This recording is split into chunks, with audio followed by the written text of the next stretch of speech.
Turf കളിക്കുന്നതും ligament ഇഞ്ചുറിയും വളരെയധികം related ആണ് അല്ലെ. ടർഫിൽ കളിക്കുന്നവർക്ക് അറിയാം അവരുടെ ഫ്രണ്ട്സിനോ അല്ലെങ്കിൽ അവർക്ക് തന്നെ ധാരാളം ലിഗമെന്റ് ഇഞ്ചുറിയുടെ സാധ്യത കൂടുതലാണെന്ന്. ഈയിടെയായിട്ട് ലിഗമെന്റ് ഇഞ്ചുറിയുടെ അളവുകളും കണക്കുകളും വളരെയധികം കൂടുതലാണ്. കാരണം ഇപ്പം കൂടുതലും ഫുട്ബോൾ കളി ടർഫുകളിലാണ്. എന്തുകൊണ്ടാണ് ടർഫിൽ കളിക്കുന്നവർക്ക് ലിഗമെന്റ് ഇഞ്ചുറി വരുന്നത്? അതിന് പ്രധാനപ്പെട്ട കാരണം ആർട്ടിഫിഷ്യൽ ടർഫിന് കൃത്യമായിട്ട് നാച്ചുറൽ ഷോക്ക് അബ്സോർബിംഗ് പവറും അഥവാ ഫ്രിക്ഷൻ കൂടുതലുമാണ്. ഇതുമൂലം നിങ്ങൾ പെട്ടെന്ന് തിരിയുന്ന സമയത്ത് നിങ്ങളുടെ കാല് അല്ലെങ്കിൽ ഷൂ പെട്ടെന്ന് മൂവ് ചെയ്യാതിരിക്കുകയും നിങ്ങളുടെ മുട്ടിന്റെ ഭാഗം പെട്ടെന്ന് മൂവ് ചെയ്യുകയും ചെയ്യുന്നത് കൊണ്ട് അവിടെ ലിഗമെന്റിന്റെ ഇഞ്ചുറി വരാനുള്ള സാധ്യത വളരെയധികം കൂടുതലാണ്.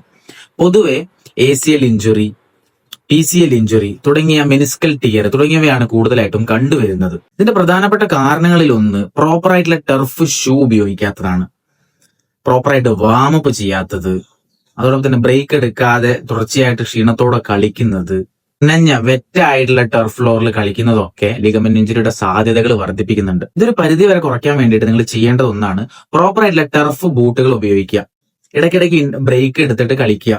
മുൻപ് എന്തെങ്കിലും ഇഞ്ചുറി സംഭവിച്ചിട്ടുണ്ടെങ്കിൽ പ്രോപ്പർ ആയിട്ടുള്ള സ്ട്രാപ്പും നീ ക്യാപ്പൊക്കെ ഉപയോഗിച്ചിട്ട് മാത്രം കളിക്കാൻ ശ്രദ്ധിക്കുക. ഇത് നിങ്ങൾ ടർഫ് കളിക്കുന്ന നിങ്ങളുടെ ടർഫ് മേറ്റിനെ ഒന്ന് ഷെയർ ചെയ്യുക. Stay healthy, stay safe.